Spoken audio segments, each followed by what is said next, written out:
Hi everyone, welcome back to Module 1, Nonformal Education. Our lesson topic for today is Constructing a Nonformal Education Lesson Plan.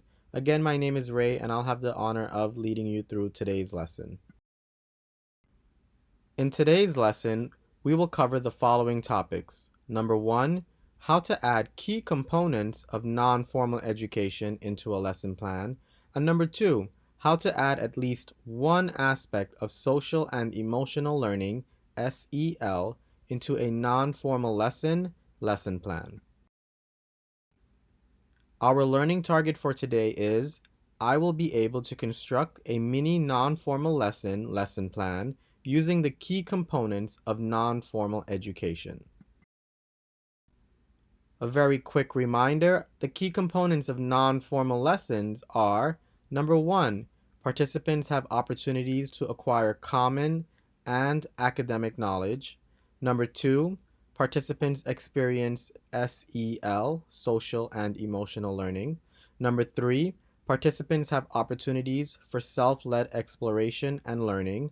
Number 4, the lesson provides multiple points of entry for every participant regardless of their age, gender, culture, and skill level. Before getting into today's lesson, we're going to take a closer look at social and emotional learning, SEL. So let's look at some ways in which we can use SEL in our lessons as well as in our personal lives. Lesson number 1, if you recall, focused on the benefits of SEL for students/children. However, SEL is a major component of everyone's life, regardless of their age, gender, and experience. To better help us understand the way social and emotional learning benefits us as adults as well as our students, we're going to take a look at this TED Talk video entitled How Social Emotional Learning Benefits Everyone, hosted by Cage Jabber. I am glad that you are all here today. And before I get into my presentation, I would like to invite you to join me in taking 3 deep breaths to get our bodies and brains ready for learning. We're going to move from the emotional center of our brain into the learning part of our brain. So when I ring my chime, we're going to go ahead, take 3 breaths, and I invite you to notice how you're feeling, not trying to change that, but just notice.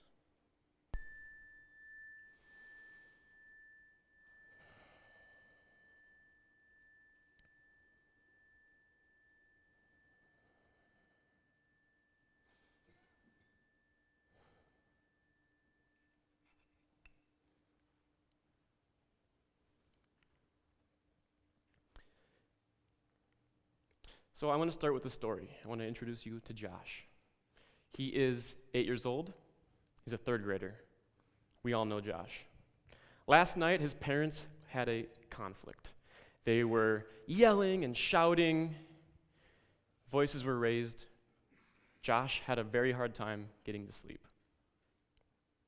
He had an even harder time waking up because of all that commotion. So to get him up, his mom yelled at him again, "Josh, get up, we're late." So Josh got out of bed, got dressed, ran. He got breakfast made for himself and his sister, and he ran out the door to catch the bus. He's running and running. The bus is right there. He catches up to the bus. The bus almost leaves, makes it on board. The bus driver says, "Josh, sit down. Let's go. We're almost late. We got to go. Come on." Made the bus, gets to school. He realizes that he maybe forgot his cold lunch, so he takes some time on the yard to dig through his backpack and notice if he has his cold lunch or not. He had it, so that was good. But he wasted some time, got through the front door, and the front desk said, "Josh, you're tardy. Get to class. Let's go." So Josh runs down the hall, opens the door, and the teacher says, "All right, welcome to class, Josh. Do you have that homework from last night?" Josh completely forgot about the homework with all the commotion going on at his house. Josh, at this, kind of had a tantrum. He threw his backpack against the wall, and he screamed, "Ah!" The teacher said, "Young man, that is not how we enter the classroom. I'm going to march you down to the principal's office right now." Sits Josh down at the principal's office, and the teacher says, "I don't know what's wrong with him. I don't know what's wrong. He went from 0 to 10 in 5 seconds flat." The principal looked at Josh and said, "What's wrong with you?" There's two things with this that I want to kind of reevaluate. The first thing is, it's not what's wrong with Josh, it is what has happened to Josh. And the second thing is, Josh didn't come from 0 to 10. He was at an 8 when he walked in the front door, right? So we're going to shift our mindset from what's wrong with you to what happened to you. In that story, how many adults along the way were living in the what's wrong with you mindset? The mom, the bus driver, the front desk. How much easier could Josh's morning have been if instead they were operating under the what happened to you mindset? Just think about that. I'm going to touch on childhood toxic stress for a minute, and that's when a child experiences strong, frequent, prolonged adversity, like physical, emotional abuse, chronic neglect, caregiver substance abuse, or mental illness, exposure to violence, and even prolonged economic hardship without adequate adult support. These toxic stresses, without that adult support, will have lifetime-lasting changes on that child's brain development, on their immune system, higher likelihood of alcoholism, higher likelihood of mental illness. It even can lead to a shorter life expectancy. It literally changes that child's brain development. So when Josh freaked out and threw his backpack and screamed, that wasn't Josh, trying to be mean or lash out. That was actually a biological adaptation that's maybe allowed Josh to cope, to survive that long. Remember, it's not what happened to you. It's not what's wrong with you, it's what happened to you. So the brain science on this has been done, and we know the effects of childhood toxic stress has on development and health. They last a lifetime. However, now that we know that, and we study that, and we can predict that, we can prevent it.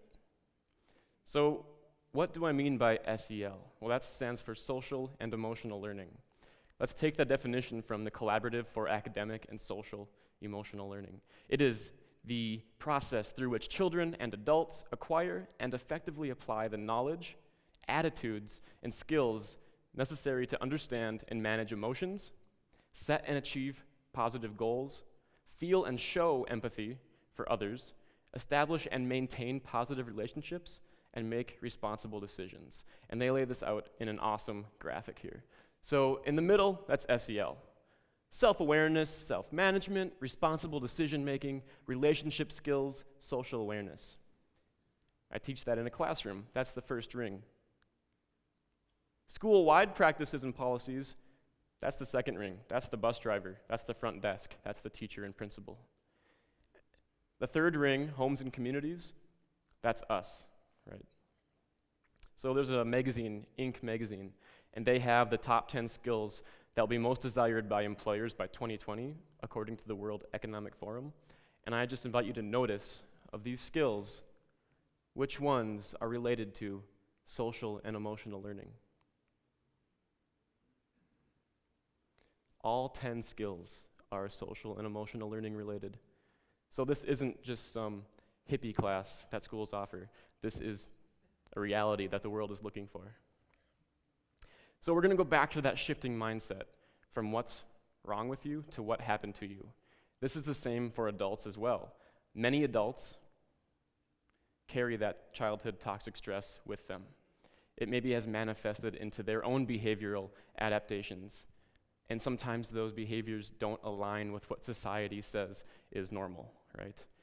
And when we see adults doing that, sometimes we may feel ourselves getting upset with them or jumping into a judgment or maybe even thinking, what's wrong with you? So I want to tell you a story. I was sitting in the eye clinic waiting to have my exam, and the gentleman walks in, storms to the clerk and says, I'm here to pick up my glasses. Oh, I'm sorry, sir. The truck got delayed. They'll be here tomorrow. What do you mean they'll be here tomorrow? They said they'll be here today. I get my glasses today. Come on. Nothing I can do. The truck is delayed. This is a bunch of, and he storms out of there. And I think 3 people in that situation could have benefited from practicing SEL skills. I could have benefited because I found myself thinking, what's wrong with that guy? You don't yell at a clerk, right? There's no excuse to yell at her, but what's wrong with her? He could have benefited from SEL, taking some deep breaths before interacting, maybe understanding things he can't control. And I think that the clerk could have benefited as well to not let that be a personal insult on her. However, not everybody has had the opportunity to hone their SEL tools, to build that SEL toolbox. And there are many ways, individually and community-wide, to build those tools and keep them sharp. Remember those 3 breaths we took at the beginning of the talk? Put those in your toolbox. They're important. So, looking around, people in the community are the stakeholders of SEL, and we are all members of that community. So ultimately, it starts with all of us. It only takes a small pebble to ripple across an entire pond. And some pebbles you may carry with you might be taking 3 breaths. Other pebbles you may carry with you can be changing those red lights in traffic to a simple mindfulness reminder. Instead of hand gesturing to the car next to you and honking your horn, maybe taking those breaths and looking around. A pebble you can throw in a pond could be self-care. Another pebble you could toss in our pond is listening to your family and friends. And a pebble that I want you to think about today is maybe getting involved with your local schools, organizations, and nonprofits that are likely to support and encourage SEL within our community. So to end our time together here, I'm going to ring the chime one more time, and we're going to take 3 more breaths. And I invite you to notice and think about what pebbles you can toss into our pond.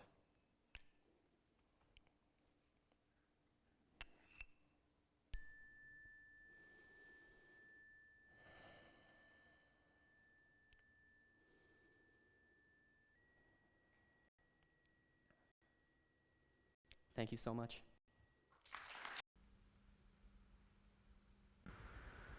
When thinking about social and emotional learning, that's one of my favorite videos because the presenter takes his time to show us what that looks like in real life. He gives us that tool to put into our toolbox where we know we can stop, take a moment, take 3 breaths, and then transfer that to our students as well. So teaching our students how to have that connection with themselves is a major part of social and emotional learning. So just to recap, SEL is a necessary component of all education processes and it must be taught.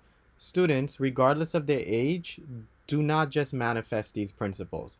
Learning how to self-assess and be aware of a situation does not happen naturally. We need to teach our students and ourselves how to be mindful enough to notice things as we are conducting our day-to-day routine. Additionally, social and emotional learning is just as important in the lives of adults as it is for children. So it is very crucial that we as the adults in the learning environment can understand and connect with SEL in order for us to be able to teach it to our students. So if you're still having issues in developing or embedding SEL into your curriculum, reach out to me and I'll be glad to help you figure out where good starting points may be.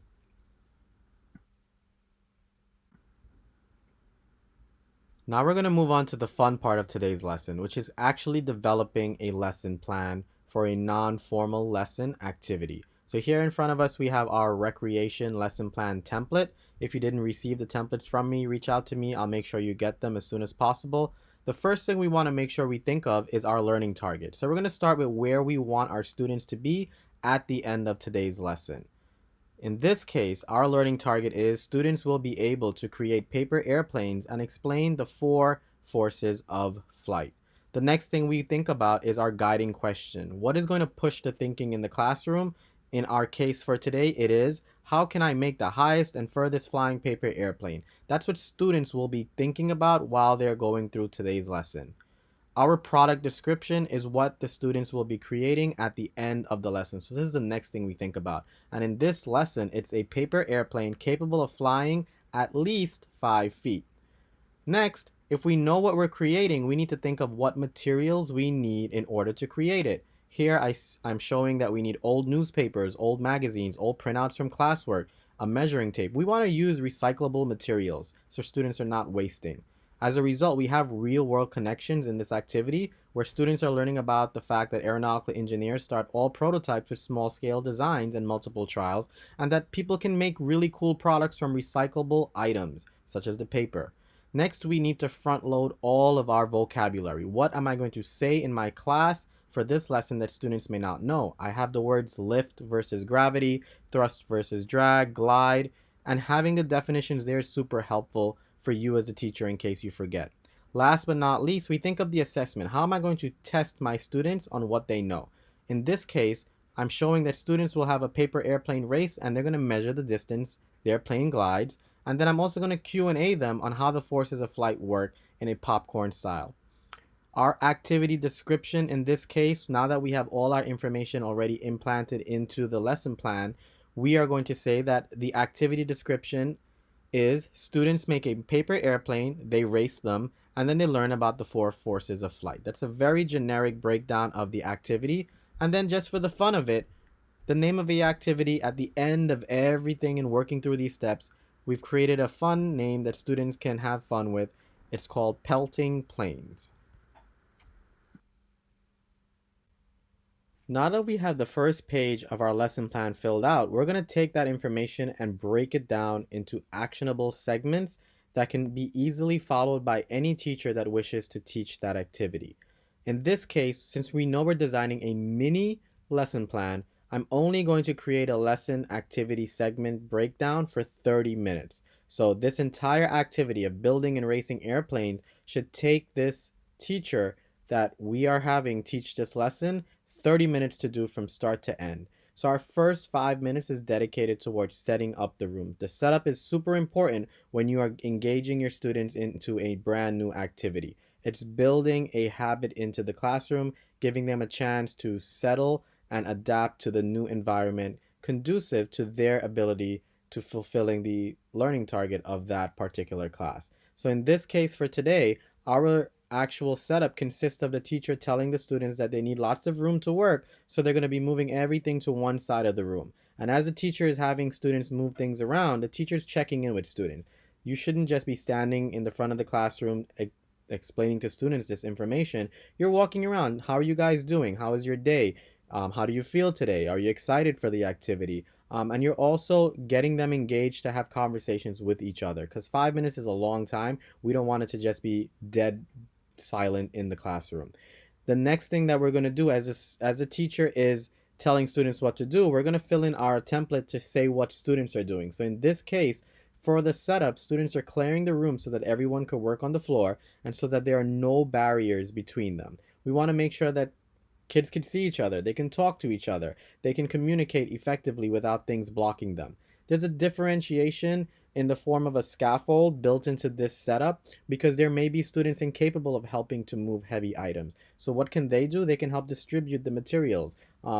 That makes a fully inclusive classroom environment for everyone, because remember, we want to make sure any single participant we have, regardless of their constitution, can actually participate in the activity for that day. The next thing we're going to do, our next 5 minutes, is dedicated to BBK, building background knowledge. This is very, very important because if we don't build background knowledge, students will eventually become lost in the activity. If we're using words they don't know, we need to tell them. And in this case, I'm going to be breaking down the students into teams. So we want them collaborating, working on that SEL in that function. And then we're also going to be asking students whether or not they've ever made airplanes before. This is a great opportunity to have them turn and talk about when they've made airplanes and discuss the type of airplanes they made and the excitement that they may have in having done so. And then as students are turning and talking, we as the instructor are going to be writing our learning target, the vocabulary, and the name of the activity on the board. This in and of itself is a type of differentiation. We're going to say it to students, but we're also showing it to them in written form. Next, we're breaking down what students are doing. They're going to be breaking into the groups by counting 1, 2, 3, 4 for this activity of their turn and talk while the teacher is setting up the board. We're going to make sure it's random groupings. That's why they're counting. And then as the teacher is setting up, students are going to work on the warm-up, figuring out what the words of the vocabulary words for that day mean, because we're going to ask them to share what they think it means later on. And they're also going to be discussing the types of planes that they made. The scaffolding for this activity is putting students into groups so they have somebody to work with. If students are stuck on a word or on a thought or an idea, having a peer to speak with helps open up their ability to communicate. And then we also have the differentiation of writing the information on the board for them. The next thing we're going to do is our next 5 minutes is our share out and design. So in the script, we see that the teacher is cool calling students. We're not cold calling because they've had a chance to talk with each other. They should all have something to share in response to what they think the vocabulary words mean. And as a result, when that cool calling is done, the instructor's job then is to give the proper definitions of each vocabulary word, but adding on in a positive way to what students have shared. In this case, we're looking at our differentiation first for this activity. So students have shared in their groups. We want to make sure that they all have an opportunity to share something. Because of the fact that they're sharing in the group first, no matter who you call in that room at that moment, you know that they won't panic. They will be able to share openly because they'll have something to discuss with everyone else. As students are sharing their thoughts on the vocabulary, they're within the groups that they're in, they can then produce those answers in the whole class environment. And then they'll also share whether or not they've made airplanes before. Again, we're trying to build community here. We're trying to build rapport with our students and encourage those social and emotional learning that we've been discussing early on in the lesson. So having opportunities for students to share their funds of knowledge, again, is also another component of non-formal education lessons and their lesson planning. The next part of our activity for this activity is going to be 8 minutes dedicated to design and building. So the teacher is going to model how to make a paper airplane and explain that the wing size and the shape of the wing affects the way the plane flies. And then students will get a chance, pardon me, to work in groups to design the best airplane that they can possibly come up with. Now, again, this is a race, so we want to make sure that they fully well understand that they are racing. They need to hide their prototype from other teams. The activity that they will be doing as a teacher is modeling will be collaborating with their peers in their groups to create their plane, bouncing ideas off of each other, creating multiple prototypes for the race. You're giving them enough time to create the airplanes, to fly them, to see which ones fly the best, because we want to make sure they have the one that they're most comfortable with for the race at the end of the activity. Our differentiation for this activity is in the form of a scaffold where students are working in their groups, lending and supporting and sharing their ideas. But then the teacher also has opportunities, since students are working together, to float around the room and check in with students one on one.